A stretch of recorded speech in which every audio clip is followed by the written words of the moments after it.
நான் பிரபுதேவா மாஸ்டர் அவருடைய நடிப்பு சம்பந்தப்பட்ட படங்கள் பார்க்கும்போது ஆமா. நான் பார்ப்பேன், எப்படி இந்த மனுஷன் ரித்தமிக்கா சில பெர்ஃபார்மன்ஸ் எல்லாம் பண்றாரு அப்படின்றது. ஸோ அது அது உங்களுக்கு உங்க பாடியில வந்து ரிதம் இருந்ததுன்னா, நீங்க ஒரு பாடி லாங்குவேஜ ஈஸியா கிராப் பண்ணிக்க முடியும். இப்ப சூப்பர், எனக்கு சூப்பர். எனக்கு எனக்கு கூத்துப்பற்ற யாருன்னா மக்கள் தான். அருமை, நான் அருமை. நான் வந்து மக்கள ரொம்ப அப்சர்வ் பண்ணுவேன். யாராவது ஒருத்தவங்க வித்தியாசமா நீங்க நடந்துக்கிட்டாங்கன்னா, அவங்க மைண்ட்ல இருப்பாங்க.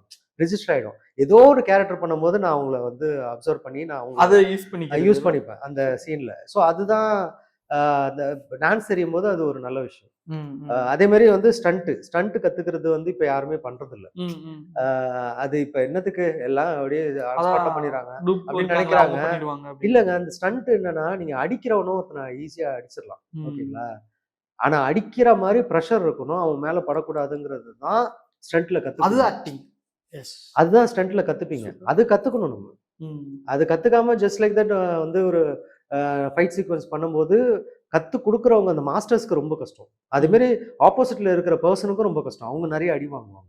ம். ஆ இப்ப நான் ஓங்கி அடிக்கணுங்கும்போது, அவங்களுக்கு ஆட்டோமேட்டிக்கா நம்ம பாடி லாங்குவேஜ்ல என்ன வந்துரும்னா, அடிக்க தான் தோணும். ம். இந்த ஸ்டண்ட் கத்துக்கிட்டவங்களுக்கு தான் அந்த அடிக்காம அந்த பிரஷர் மட்டும் டச் இருக்கும். ஆனா பண்ணுவாங்க. மேல படாதுங்கிறது அந்த டெக்னிக்க வந்து கத்துக்கிறது வந்து நம்ம ப்ராப்பரா ஒரு ஒரு ஃபிலிம் ஸ்டண்ட் மாஸ்டர்ட்ட நம்ம ஸ்டண்ட் கத்துக்கணும். கத்துக்கணும். ம். அது ரொம்ப ஹெல்ப்ஃபுல்லா இருக்கும் அது. நிச்சயமா.